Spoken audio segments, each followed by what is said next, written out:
Unang undas ito na bago ang operator ng NAIA. Kapansin-pansin yung ilang pagbabago sa pamamalakad dito sa NAIA at karamihan sa mga nakausap nating pasahero satisfied sila sa serbisyo ng bagong NAIA operator ang NNIC. Dire-diretso ang pasok ng mga pasahero dito sa NAIA Terminal 3. Bilang paghahanda para sa undas, nangunguna ang New NAIA Infra Corporation o NNIC sa mga hakbang para matiyak ang maayos na biyahe. Koordinasyon sa iba't ibang ahensya ang unang ginawa ng bagong operator ng NAIA para tugunan ang malaking bilang ng mga biyahero. Pagpapalakas ng seguridad, pagbibigay assistance sa mga pasahero at pagsasaayos ng trapiko sa paligid ng paliparan. Para maiwasan ang siksikan, naglaan ang NNIC ng karagdagang parking sa Terminal 3 at nakipag-ugnayan sa mga airline para mas maagang buksan ang mga check-in counter. Si Nanay Cherry, maagang nagabang sa kanyang bayaw sa arrival area. Sa dami ng tao, pasado alas 10 ng umaga na niya nakita ang bayaw, kahit alas 8 ang dating ng eroplano. May sakit po siya, ooperahan po. Sa tiyan po, gallbladder. Si Alexander, pasahero naman papuntang Qatar. Gaya ng dating gawi, maaga pa rin siyang dumating sa NAIA kahit ngayong alas 6 ng gabi ang kanyang flight. Actually po, yesterday pa po kami bumiyahe dahil expected na po namin na magkakaroon ng traffic dahil yung pauwing mga probinsya galing Metro Manila. So bumiyahe na kami last night.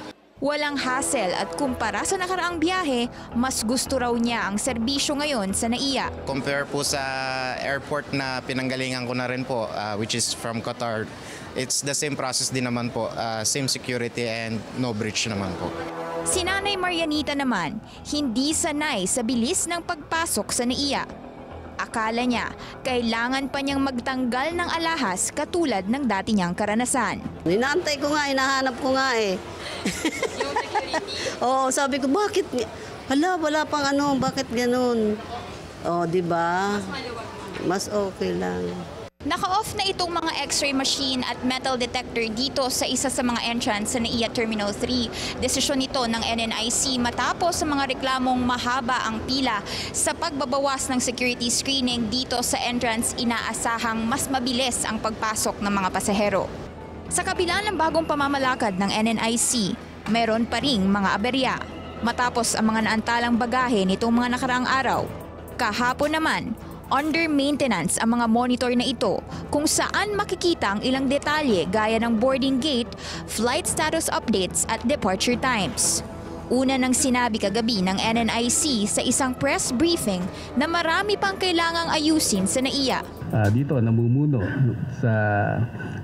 dito sa NAIA, lahat ng mga tumutulong na stakeholders ay mamamanage natin ng maayos. Inaasahan ng Department of Transportation na higit 130,000 na pasahero ang dadagsa sa NAIA kada araw hanggang November 4. Mas mataas kumpara sa 110,000 daily count noong nakaraang taon. Corina, sa likod ko, marami pa rin ang pasahero dito sa NAIA Terminal 3. Ito na yung pinakamaraming pasahero na nakita natin ngayong araw. Corina. Nakakapanibago nga yan, Hana, ano? So wala ka nakikitang mga nagrereklamo. Nagkaroon ka ba ng pagkakataong makausap ang mga bagong nagpapatakbo nito kung ano na ang nagawa nila at ano na ang nakorek sa sistema?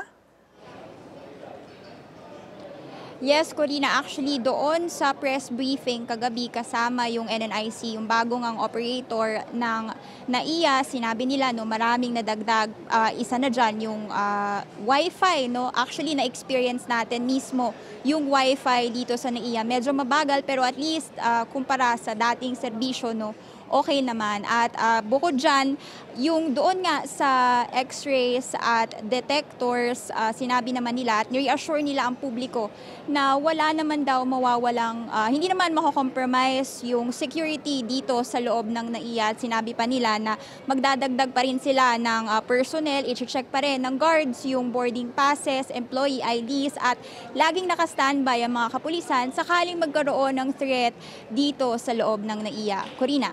So wala nang ibang pagkakaantala sa operasyon?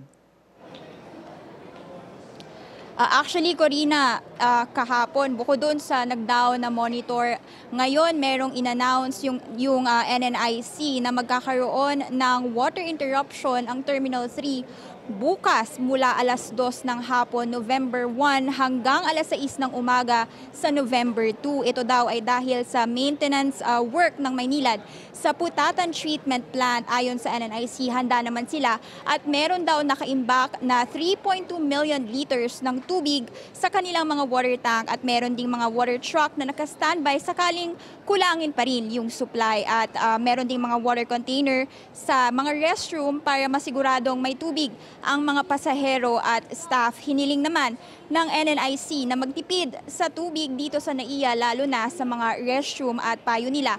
I-report agad yung mga tagas para masigurong sapat ang tubig para sa lahat.